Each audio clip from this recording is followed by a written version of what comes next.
Hey there, welcome to Creative Nature Adventures. My name's Danielle, and I've been putting out a couple videos, but I realized I haven't really talked about actually what I put in my own journal and what I think is rather important for everyone to put in their journal.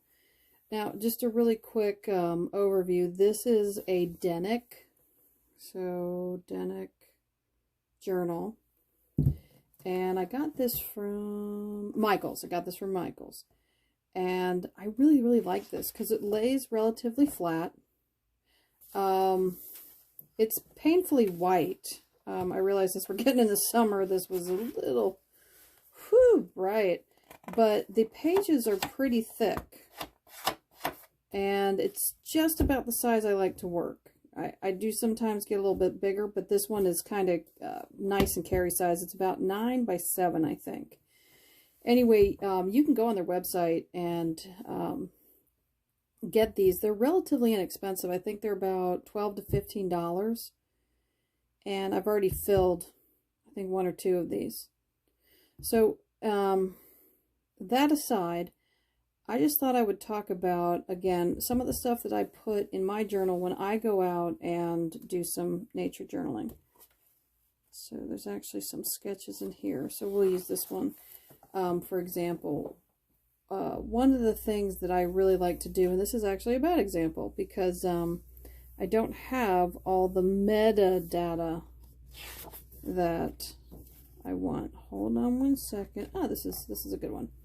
Okay. So metadata is just the data about your data. And I know that sounds so goofy and scientific, but really it's just data really for the time and the place that you're taking your other data. Okay, so this one happened to be at Lake Bonny. The wind was 5 to 6 out of the south-southwest. It was about 79 degrees. The cloud cover was 50%. I'm playing with these little icons, if that's what I want to do. It's really important to have that. I'll show you another one. So here's another one. I'll bring this up a little bit. So it is the date, where I was. This one I happen to put the time, where I was in that particular area. So even though it was Triple Creek, I did kind of narrow it down. The temperature, the cloud cover, the wind, where it's coming from. So this was southwest, and about 6 miles an hour. I also over here make little boxes to, while I'm drawing, if I hear something or see other things, a lot of times I'll jot it down.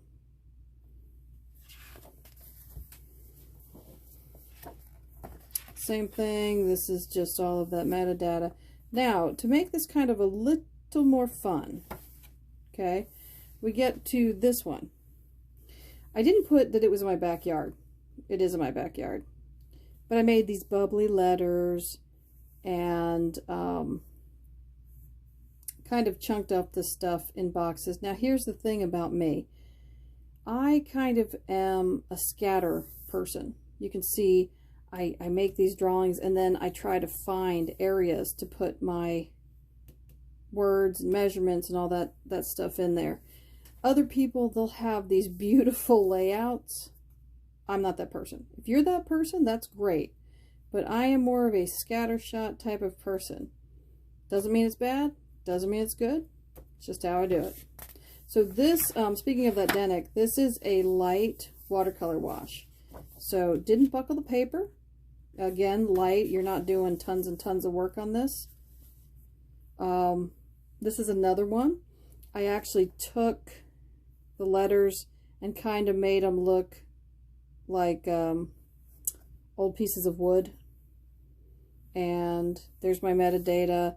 And if you follow John Muir Laws or you've heard it, the prompting questions are, I wonder, I notice, and it reminds me of. So in sometimes when I do it, I will put the little binoculars for I notice, a question mark for I wonder with a little bubble, word bubble-y idea thing, and then Most of the time it reminds me of, I'll actually put it in a box. This one is kind of a, again, it didn't quite fit, so I just kind of put a bubbly box around it.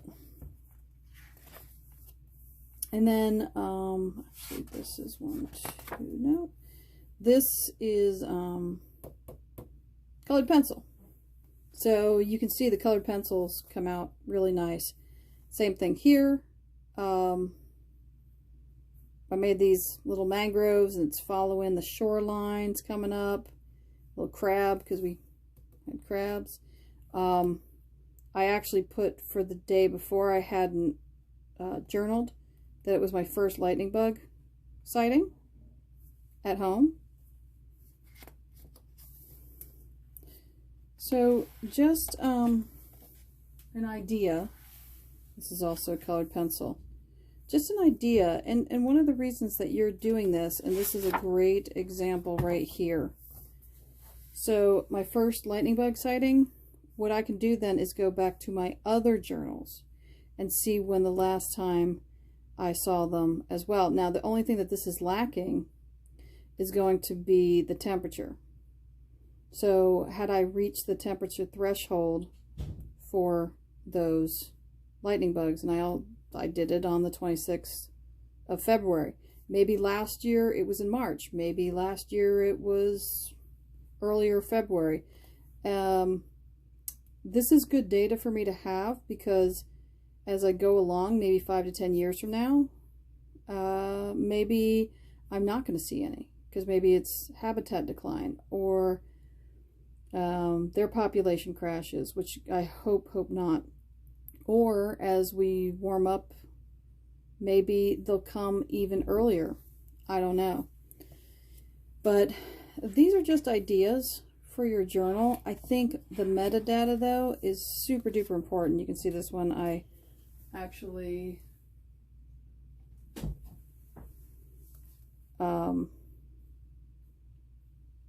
showed which way the wind was coming and that it was sunny. But I hope that helps you guys out, and take that metadata.